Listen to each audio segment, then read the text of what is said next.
2 سالی تیمم دنبالته، کدومش کارته وینی جی آرته، تا در بسته یکیم دیوا میشه، بازی کن توی تیم فوتبالته، QR کد رو اسکنش بکن، ویدئوش رو تو گوشی پخش بکن، اگه میخوای که بری توی بتل تیم شخصی تو قوی ترش بکن. 2 هافبک 2 فوروارد، لوکا مودریچ یا که نیمار، یه کالکشن دارم الان کیم دی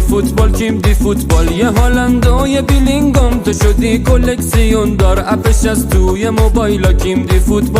فوتبال. از میون خوبا بیل و هریکین برگزیدم من، کلیان امباپی برنامه داره تیم دی واسمون، لاتاری بردم نقدن جایزه، تیم تو بدجور محبوب میکنی یا دفاع چپ خوب جور میکنی، تیم کیم دی فوتبال تکمیله او بعد علی دایی اسطوره تویی. 2 هافبک 2 فوروارد، لوکا مودریچ یا که نیمار، یه کالکشن دارم الان کیم دی فوتبال. کورکسیون رویاهاتو بساز، کیم دی فوتبال.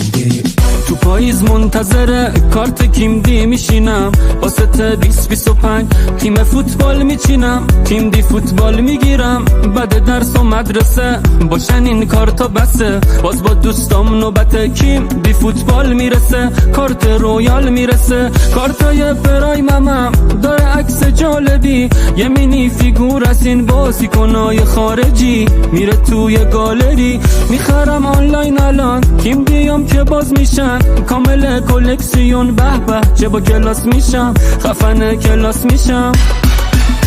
کیم دی رو که تکوندی اسم بازیکن خوندی، با اسکن این کد اونو توی تیم تو نشوندی، کیم دی رو که تکوندی کل همه رو خوابوندی، خودتو با یه کامبک به قرعه کشی رسوندی. تو پاییز منتظر کارت کیم دی میشینم، واسه 2025 تیم فوتبال میچینم، کیم دی فوتبال میگیرم، بعد درس و مدرسه باشن این کارتا بسه، باز با دوستام نوبت کیم دی فوتبال میرسه، کارت رویال میرسه، کارتای پرایمم